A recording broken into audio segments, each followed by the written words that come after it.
And we are live. Well, not live, but you know what I mean. We're starting the pod, the first episode. What's going on, Matt? Not much, about to crack open my Ice Cream Man IPA from back east. Cheers. Let's do this. Welcome to the first episode of the Ice Bath Sports Podcast. I am Griff. I'm Matt, and we're just chilling. Well, football is finally back, and I think we're all very excited for not only the NFL season, but also the fantasy season. Fantasy football is huge, as we all know. It's something we know and love and have been doing for years, so we figured might as well make a podcast about it. It's not a hobby, it's a passion. So, we got week 1 coming up, and I think I want to start off with this. Week 1 should be renamed Sammy Watkins week. Yeah, week 1, Sammy Watkins, man, well, what we have written right here, 2019, what do you go for? 9, 198, and 3 tutties. And he follows that up with 7, 82 yards and a tutty in 2020. And then 2021, he went 4 for 96. So there is a little bit of a drop-off in production there, but it seems like he kills it week 1. I mean, in my opinion, it's kind of a gamble working with Sammy Watkins as your go-to guy for a starting wide receiver spot. But, hey, if you think so. The reason why I'm so high on him this week, or well, this coming week, is he's got Aaron Rodgers thrown to him, right? I mean, I'll take a gamble on this guy, start him week 1. If he goes off, he goes off. I could just drop him right after. But Sammy Watkins week 1 shows up like what he was supposed to be out of college. Out of Clemson, he was this monster wide receiver, and he just really hasn't lived up to it. Week 1, he shows that he's still the monster wide receiver, but then he just falls off the face of the cliff the rest of the year. Well, yeah, I mean, that cliff is the injury cliff for him. I mean, he's always so injury prone. It's always something. One week it's his hamstring. Next week, he's got turf toe. So it's truly a mystery with Sammy Watkins. And again, that's why I think it's a gamble playing him week 1. I'm drafting him last round and starting him week 1. If you're in my league and listening to this, don't take him. Thanks. But you look at like the Packers offense, and you have Randall Cobb, who is a perennial Rodgers guy, and Rodgers only really throws to people that he trusts. Yeah. Now you bring in Sammy Watkins. This is the first year he's on the offense. You have Randall Cobb. You have Allen Lazard. That's the 1, the 2. I mean, I think Watkins is going to be fighting for snaps because you got Romeo Doubs, who reportedly is having breakfast. Apparently he's going crazy in camp. I don't know. But hasn't he been like meeting up with Aaron Rodgers and having like breakfast or something with him? Yeah. That's news to me, but yeah, no, like hold on. Is he getting immunized by him too? Or? Aaron Rodgers, Romeo Doubs. I'm pretty sure they've been like getting together for breakfast or something. Well, another guy that he's kind of behind is Christian Watson. Christian Watson, I mean, he's just an athletic freak.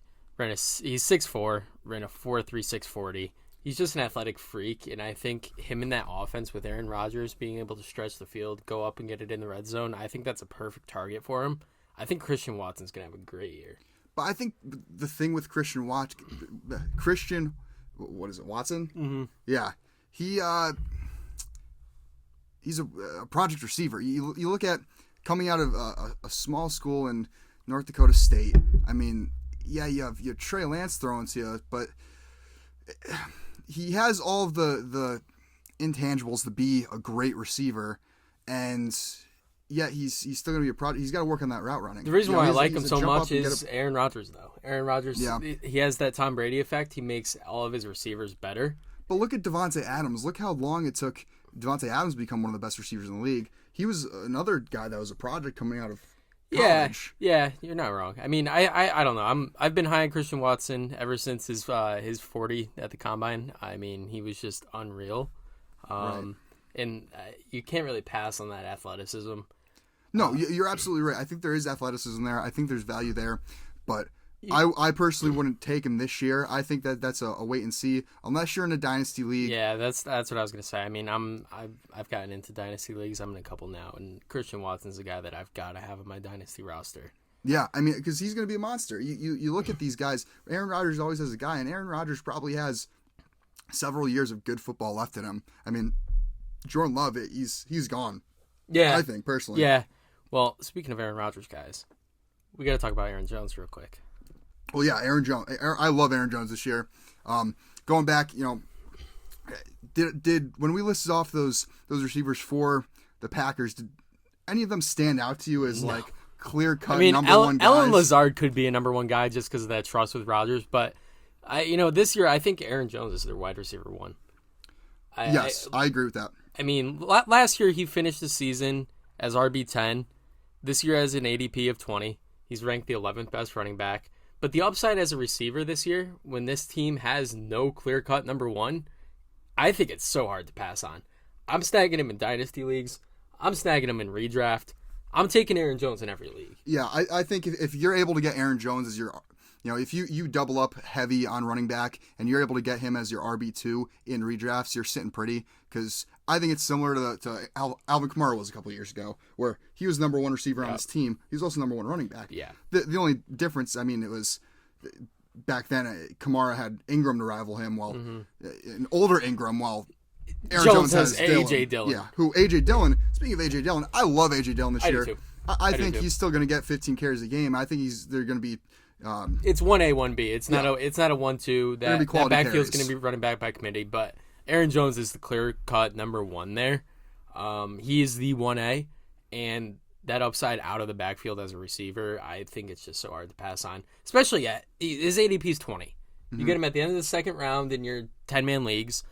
I don't see how you could pass that up. I like him over guys like Chubb. Yeah, I agree, because you have that receiving threat to him. If this guy's going for 5-6 catches a game in a full PPR league, that's 5-6 points right there. Not to mention the yardage he's getting with that. You're probably getting 10 points alone just from his receiving ability.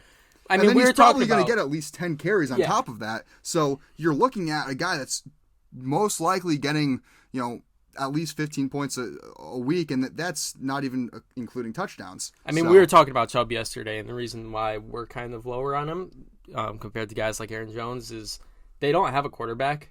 I mean, Jacoby Brissett can only do so much, so defense is all they got to do is stack that box. And we were talking about how A.J. Dillon's the 1B to Aaron Jones. I mean, the 1B to Nick Chubb is Kareem Hunt, and Kareem Hunt is going to get a heavy workload. Yeah, and there is a big upside, though. If you do take if you do take Chubb, go and do yourself a favor, get Hunt early, because if Kareem Hunt ends up getting traded, he's going to, no team's going to invest in him to not use him. Yeah, no, he'll be an RB1 if somebody's trading for him. All of a sudden, you're, starting running back in your cuff are turning into two running back ones, because Nick Chubb with no competition. I mean, you got Dearness Johnson, Demetric Felton. You have these guys behind Chubb that are going to steal a couple of carries, but nobody really going to. No, it's not like Kareem Hunt is going to do. They're not going to come in and take 10, 12, 15 carries a game. Right. I really like Hunt. The only thing that turns me off is he's not the number one on his team. But when he is the number one on his team, we've seen what he did before his whole controversy back. What was his rookie season when he was with the Chiefs? He was unreal. He was unbelievable. I was watching those highlights the other day. He was unreal. He was incredible. You'd think it was Jamal Charles out there, like prime Jamal Charles, not washed up Jamal Charles. Speaking of the Chiefs and running backs. Oh man, I'll let you take this one. Yeah.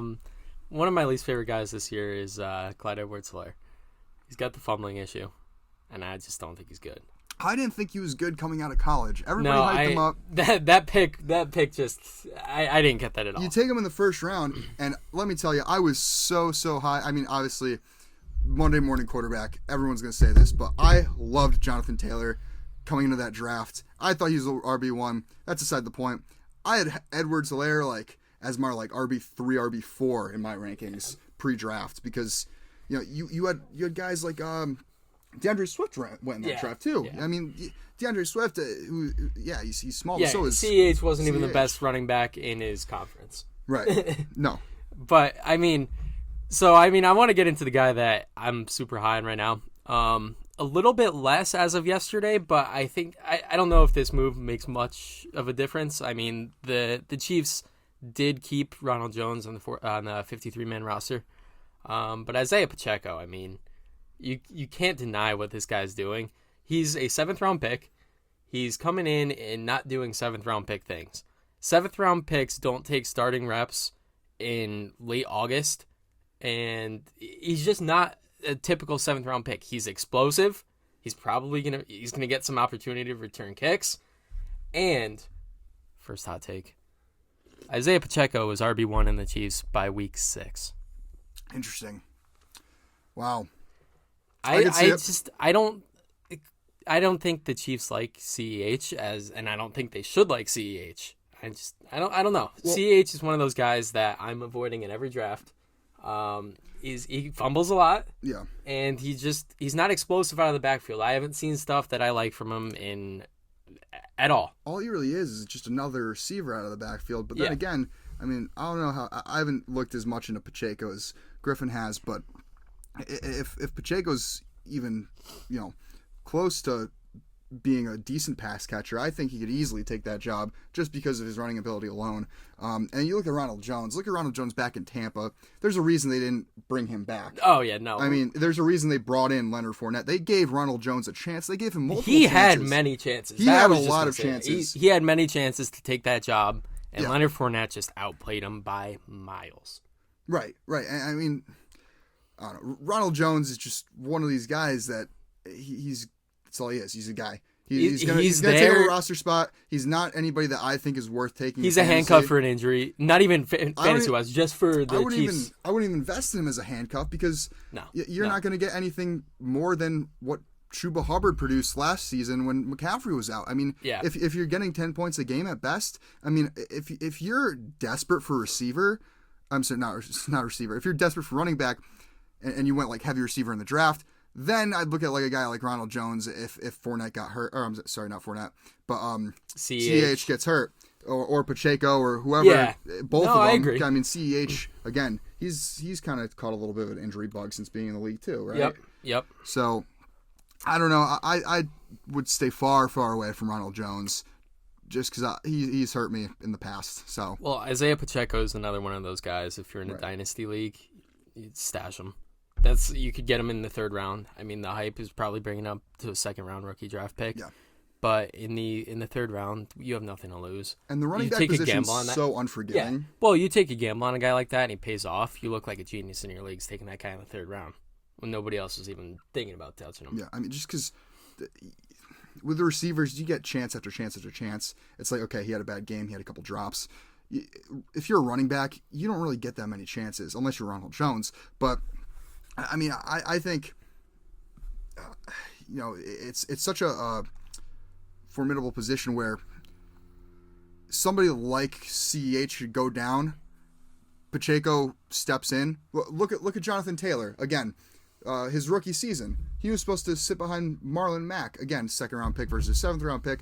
But Marlon Mack goes down week 1. All of a sudden, Jonathan Taylor is thrust in that starting role, and now he's one of the best running backs in the league. So, I mean, I think if he wins the job over CEH, you could expect big things, especially from such a high-powered offense. I don't necessarily think he'll win the job right away. I think it'll take a few weeks, but I think the Chiefs will finally realize they have no run game with CEH.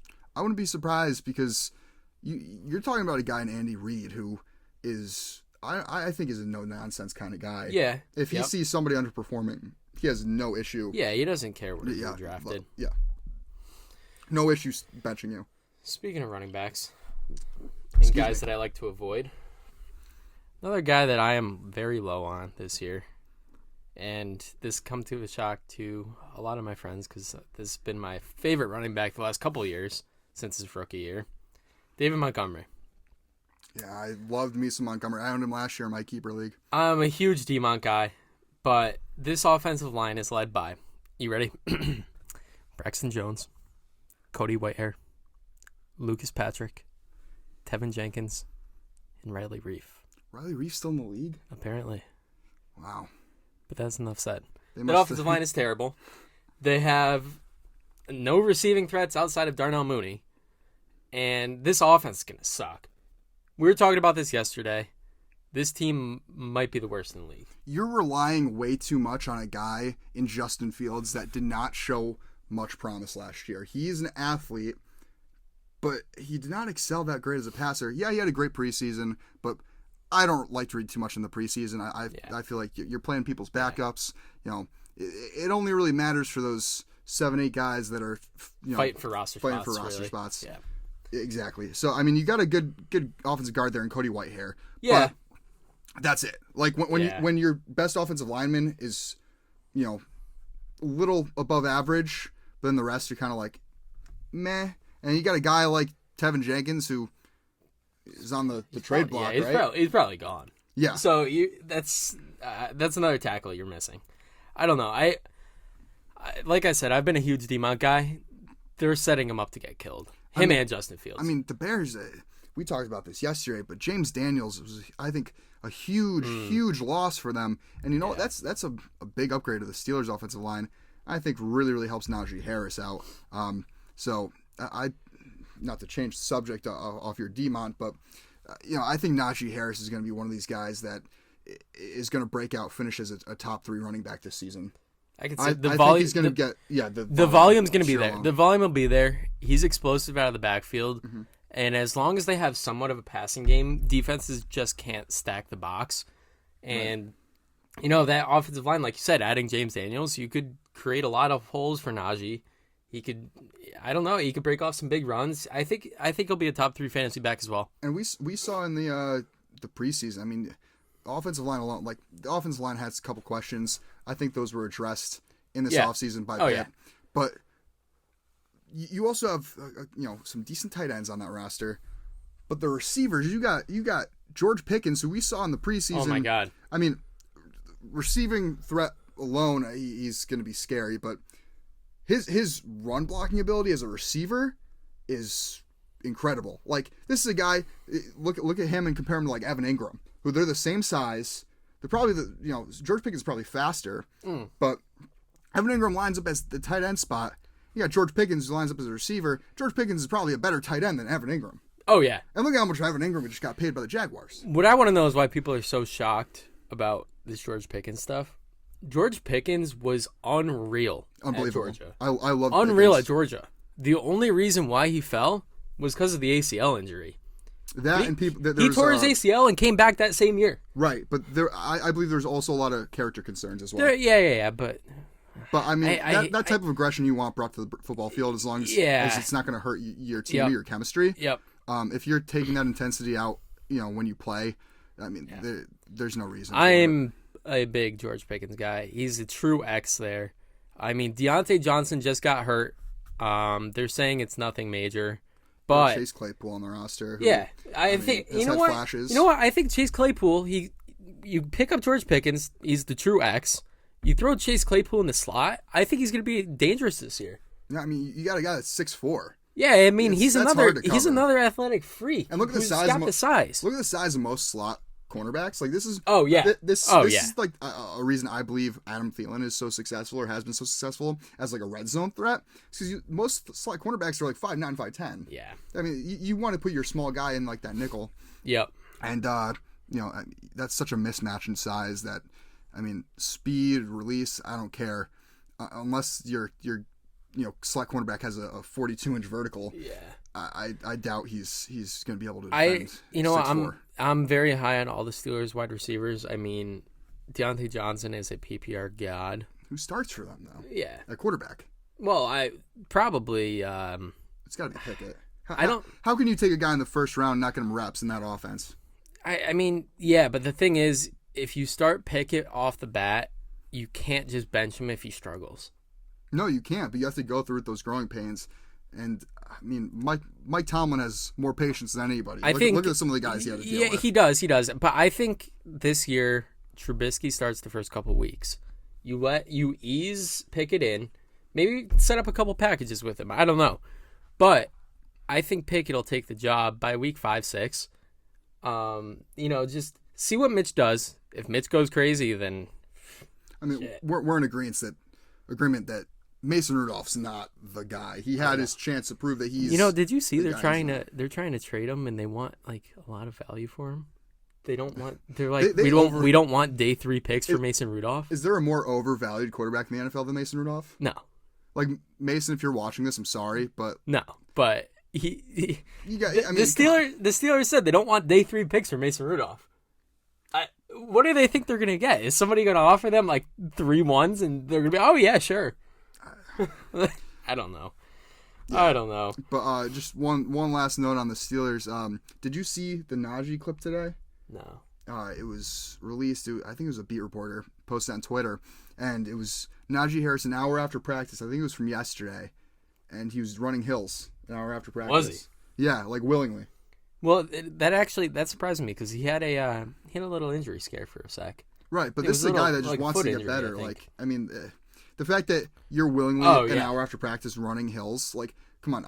I played football in high school. Nobody likes hills. Nobody. No. Like, that's not enjoyable. Yeah. So the fact that he has that determination to get better really says a lot to me. I think, like, if I'm picking and you got Taylor, McCaffrey, Eckler off the board, I'm considering taking Najee over Derrick Henry. Oh, 100%. Derrick Henry scares me this year. He scares me a lot because you got Derrick Henry behind Henry's a poor 29 years line. old. He's 29 years old, coming off a major injury. Yeah. And I don't know. I think this is the year where we start to see a little drop off. The volume's going to be there. They're a run first offense, but right. See, I don't think that there's going to be a drop off in his production as much as the big yard runs. I think your days of seeing an 80-yard rushing touchdown from Derrick Henry are gone. Yeah. I think this foot injury, the only thing it's going to affect really is his speed, which he was unbelievably fast for a guy his size before this injury. But you get a foot injury, you know, I don't know what his weight's looking like, but I'm concerned that he's not going to break off any big runs anymore. Just because, I mean, if it's your foot, it's all about your balance, right? Like that's what feet are for. So I don't know, man. Another guy coming off a foot injury that I'm very scared of. Mm-hmm. Cam Akers. You're scared of Akers, okay? I am very scared of Akers. For many reasons.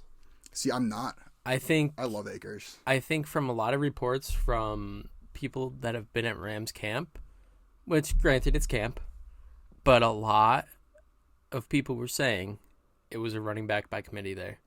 That he was splitting touches like 50-50 with Henderson. Okay. And the reason why I am scared of Cam Akers is last year when he came back, I think he came back too early. He had no explosiveness at all.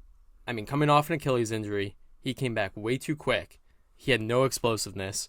He was averaging, I believe, like 2.8 yards a carry, something like that. It was like terrible. Mm-hmm. And he was fumbling a lot. And Henderson, when he was starting last year, we were talking about this because you said you had him in your league last year. I did have him. He single-handedly put you in first place for the first 6 weeks.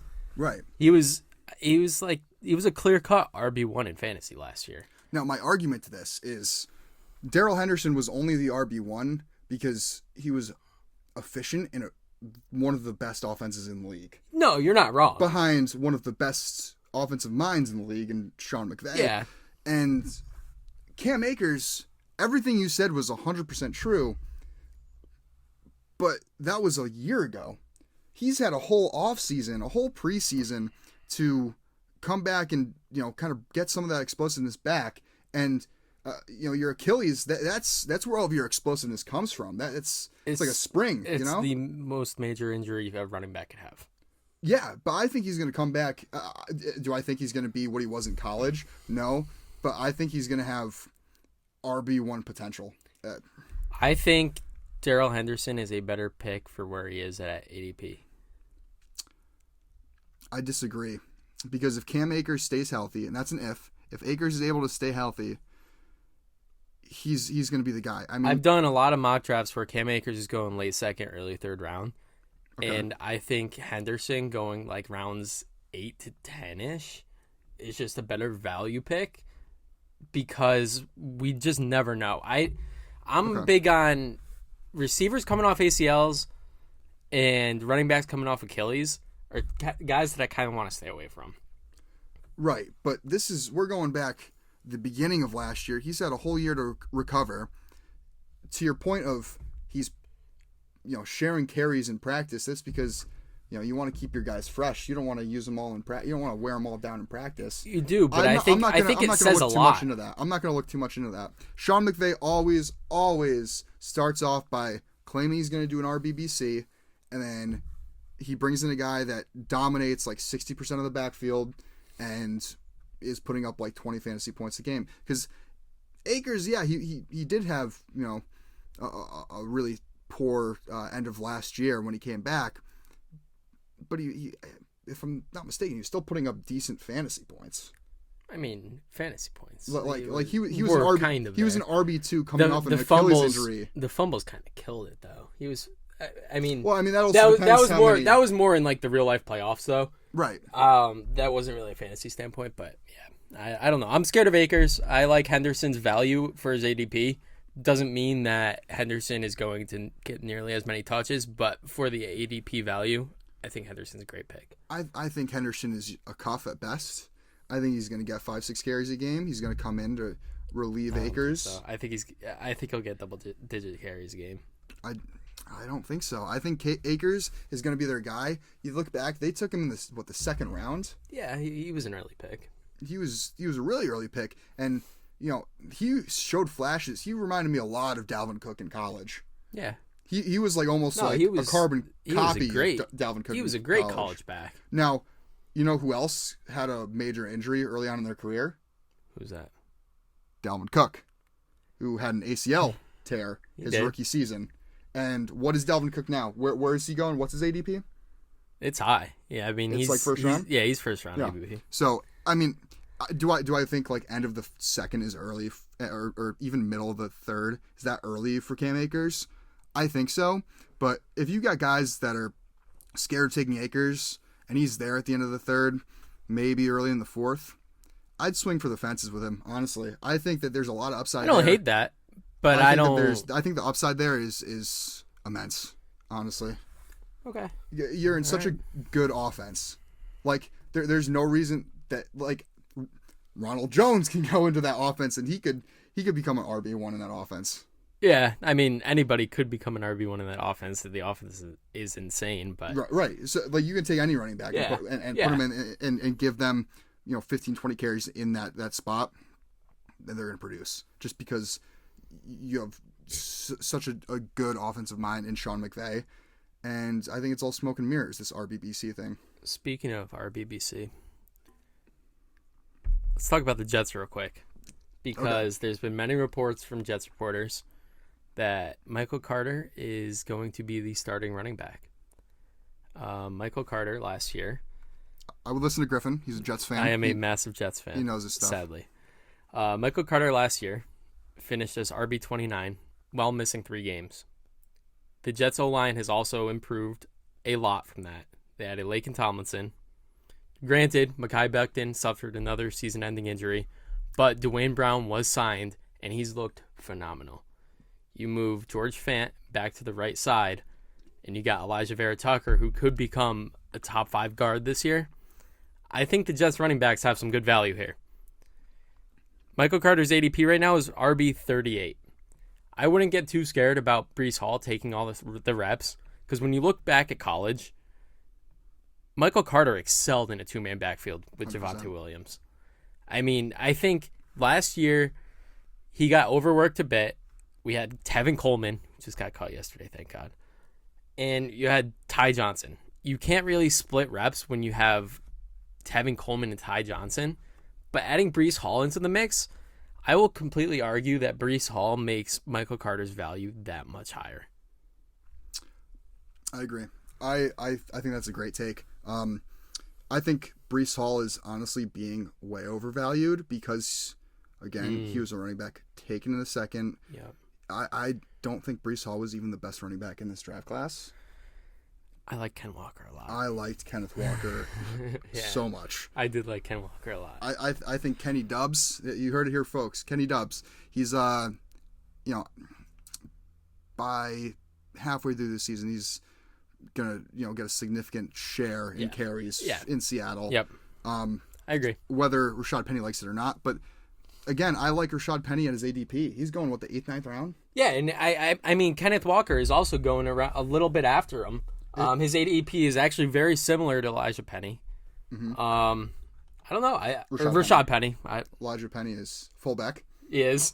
Rashad Penny. Do not draft. Don't draft Elijah Penny. But I like Ken Walker as a great value pick ADP. I mean, he comes in and he explodes. Then you have no reason to keep feeding Penny the ball. I think Ken Walker could be the RB1 very early in the season there. See, what scares me is I think as long as Rashad Penny produces, which if he's healthy, he's going to do so, it's going to delay Kenny Dobbs. It's going to delay his emergence. But at the same time, you look at it and Seattle's not winning anything this year. They don't really have the greatest offensive line. Yeah, I mean they have good receivers, great receivers. Yeah. But you look at the whole body of work there, and they don't really have anything to lose by throwing in Kenneth Walker. So you can look at it two ways. You can look at it as maybe they want to get Kenneth Walker in early on, see what they have in him, and try to get some usage out of Kenneth Walker and see, hey, is this our guy? Did we make the right pick? Or maybe they already know that he's the right pick and they want to save him. They're not going to use him that much this year because why would they waste him and waste his durability?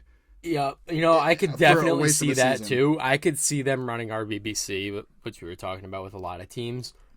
You get him his touches, see what he's all about. And, I mean, from there, you just kind of... You could have this two-headed monster if Penny pans out, which he showed flashes of last year. Last year, he had, didn't he lead the last, 4 weeks in rushing? Yeah, he was really good last year. Right. But I think Kenneth Walker goes in the same thing that Breece Hall does to Michael Carter. I think Kenneth Walker coming in makes Penny that much of a better pick. Mm-hmm. Yeah. All right, one more running back before we get to some questions. Okay, yeah, because we'll go into that after. Yeah, right. James Robinson.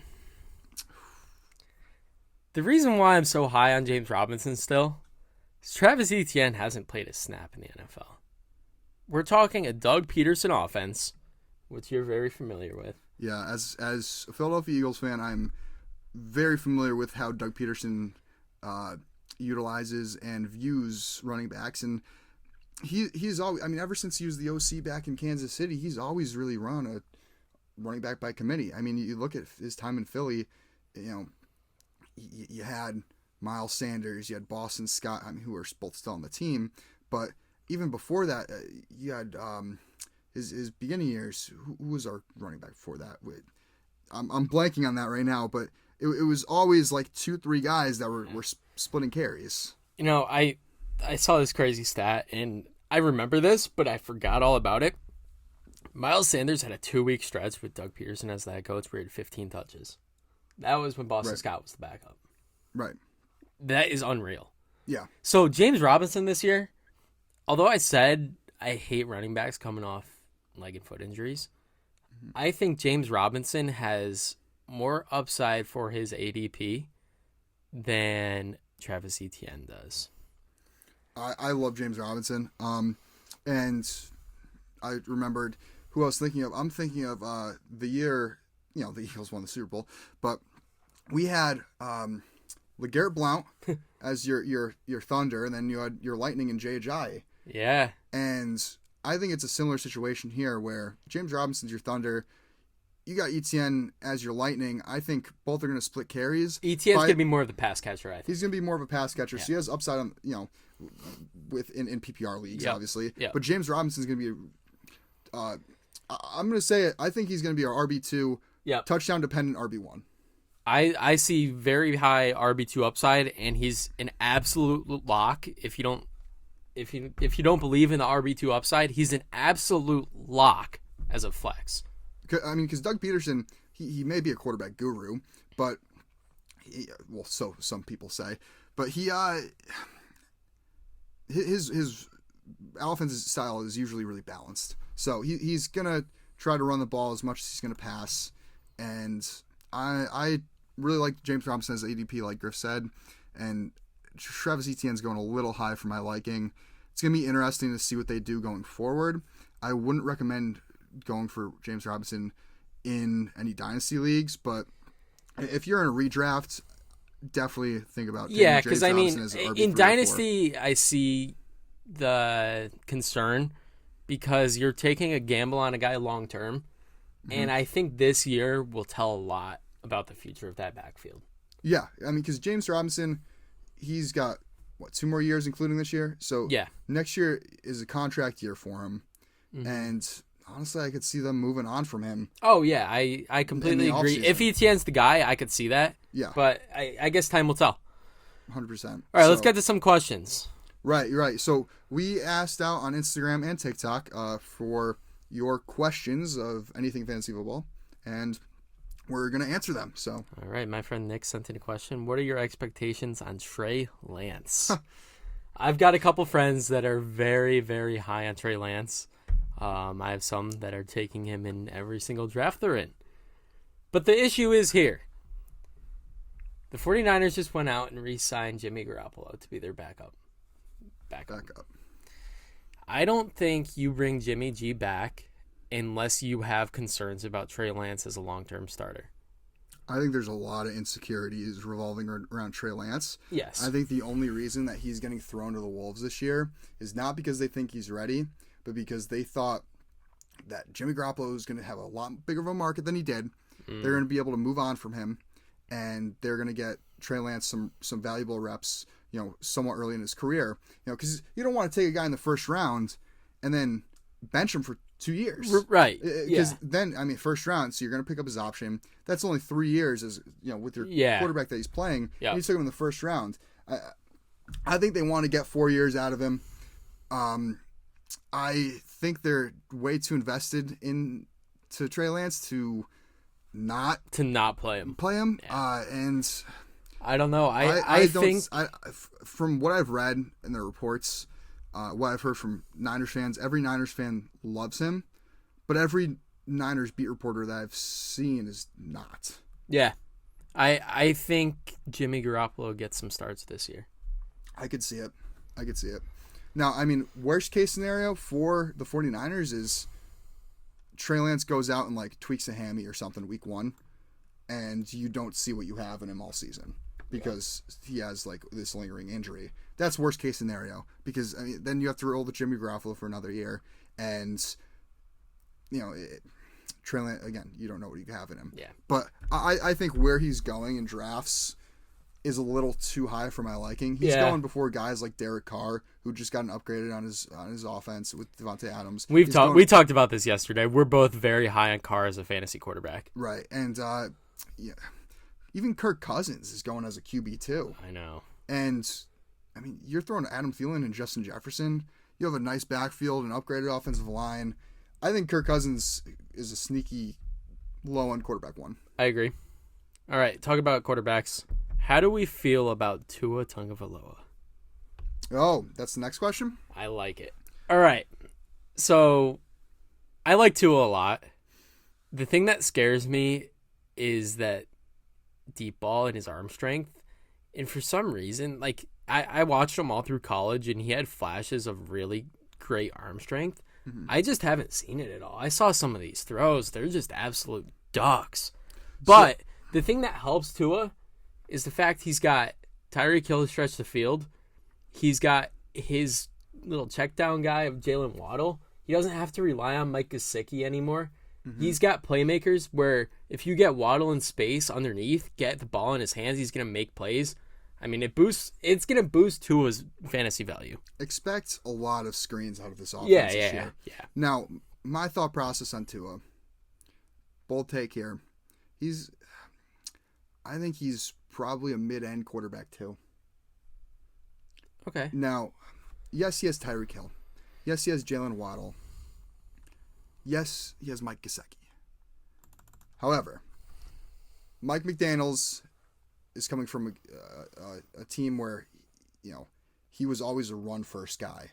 And I think that this offense is going to emulate a lot of what San Francisco did last year. And what was Jimmy Garoppolo's value last year in fantasy? He had a couple weeks of in the 20s, but I'm pretty sure he was a 15 to 18 point a week guy. He was in that range quarterback too. And I think Tua is. I think Garoppolo is probably better than Tua.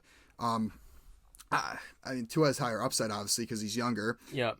But I think you should expect to see out of Tua what you saw out of Jimmy Garoppolo last year, because I think it's going to be a similar offense. I mean, you look at the San Francisco 49ers last year, you had Deebo Samuel, you had Brandon Ayuk, you had George Kittle, you had a big three weapons. There's a big three weapons in Gesicki, you got Tyreek Hill, and Jalen Waddle as well. Yeah. But that's not going to impact the quarterback value because they're going to be a run-first team. Now, you've already seen that they're starting to use Mike Gesicki a lot more in run plays and pass blocking because they like his blocking ability and because Mike McDaniels is a run-first kind of guy. I mean, off topic, I know we're talking about Tua, but that's why I like Jalen Waddle so much, because I think he's going to be used like Deebo was last year. Oh, 100%. I think they're going to utilize his speed. 100%. I think they're too invested in Tyreek Hill. Tyreek Hill is that guy that's going to stretch the field. He's going to be their deep threat. He is the receiver. Yeah. Now, everyone's thinking, oh, Tyreek's going to be used like Deebo.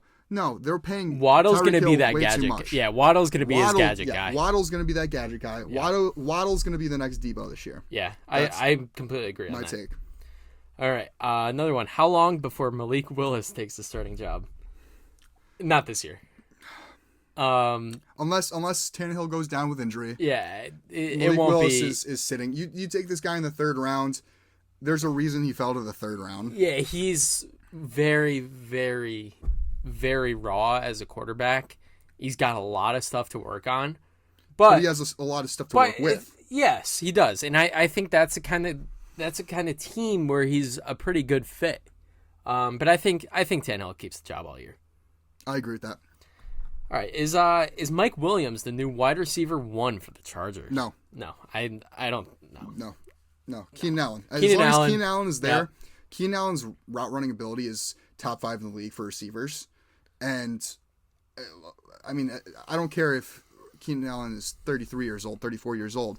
I think he's still the wide receiver 1 in that offense. And Mike Williams, I mean, yeah, he's had a couple 1,000-yard seasons, but I owned Mike Williams last year. For the first 8 weeks, he was phenomenal. Yeah. Then he fell off a cliff.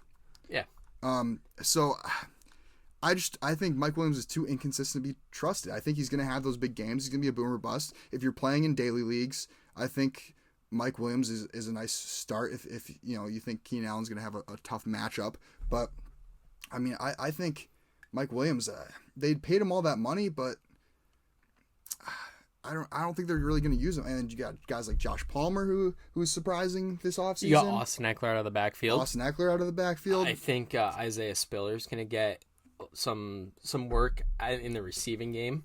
Right, and then who's their tight end? Jared Cook, maybe? Is that Jared Cook's? He's gone now, isn't he? Who's their tight end? They have a tight end that's like older, I thought. I think Cook. Well, Cook was there last year. Gerald Everett. That's who they have. But yes. They also have Donald Parham.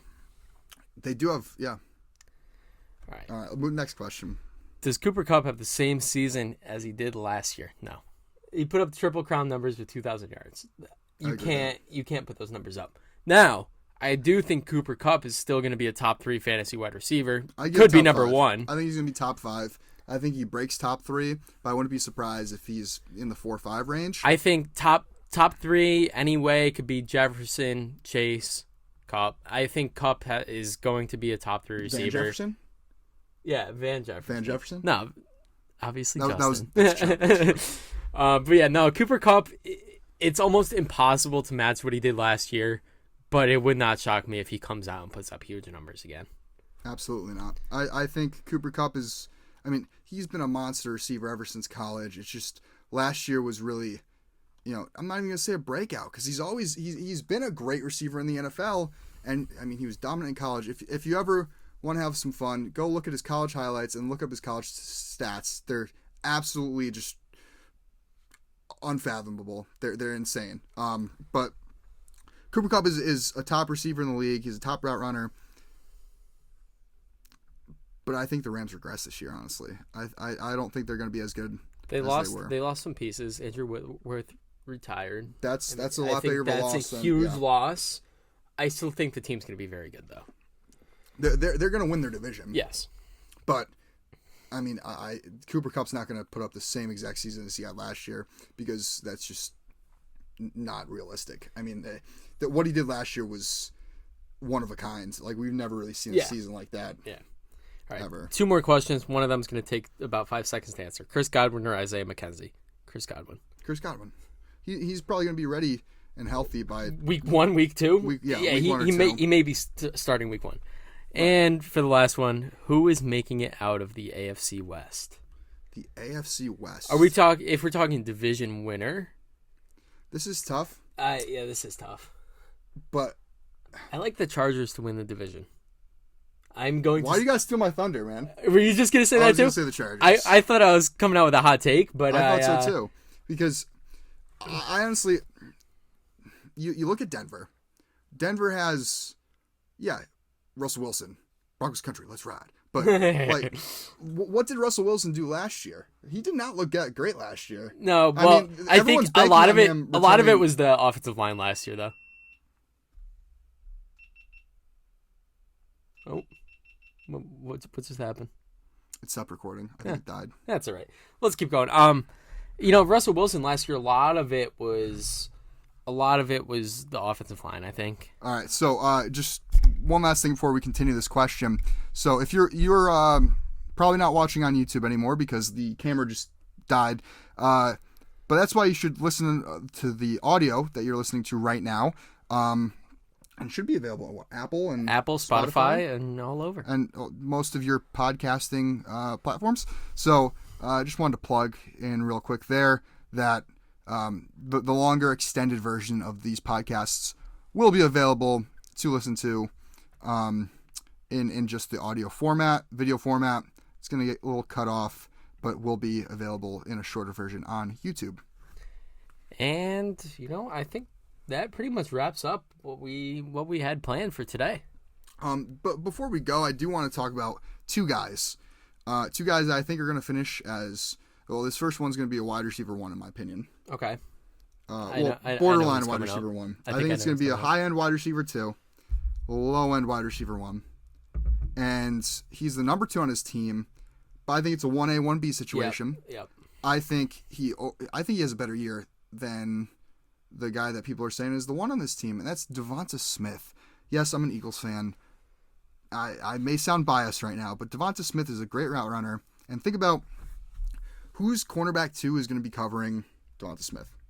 Not many. Look what he did in college. I mean, he had a historic year in college. He comes out, he puts up, 900-something yards on a subpar offense last year. And all of a sudden, you got A.J. Brown. You're able to stretch the field. A.J. Brown's going to draw coverage. He may draw double coverage. So, Devonta Smith's probably going to work in the slot. You got A.J. Brown as your X. You got Quez Watkins as your Y. I mean, whose slot receiver is going to be covering Devonta Smith? I don't think many. I think this is a type of guy you're going to see consistently going for 7-8 catches a game. Yep. And probably anywhere from 50 to 100 yards a game. And I like it. I mean, touchdowns, I think he's not going to be much of a touchdown guy, but I think he's going to be a lot how Keenan Allen was last year, where you're looking at a lot of catches and a lot of yards. Yep. I think he's going to be Hurts' go-to guy. He'll be the Keenan Allen, and A.J. Brown will be the Mike Williams grabbing some touchdowns. Right. But except A.J. Brown is better than Mike Williams by. Oh, well, yeah. But in a sense in a sense of those two offenses, right. That's how they're going to be. Right. So, and then the other guy that I think is going to finish as a wide receiver 2 is Chris Olave. Oh, I love me some Olave. I mean, Michael Thomas hasn't played a snap of football in 2 years. Yeah. And he's going way above. His ADP is so much higher than Michael Thomas. Where's Chris Olave going? He's going like Chris Olave's going late. Late? I've gotten him in 9th, the 10th? 8th, 9th, 10th round in mocks. I mean, and then you got Michael Thomas going the 5th, 6th. Yeah. I mean that's. I could see taking the gamble on Mike Thomas, but give me an AJ Dillon in rounds 5 or 6, and then come back and get Chris Olave late. That's been the formula that I've been doing in a lot of my drafts, and I think you should as well, because I think both are going to be absolute studs this year. All right, well, I think that's about it for this week. Yeah. That should wrap things up. So thank you so much for listening, or if you're on YouTube watching, but you're not hearing this because the camera died.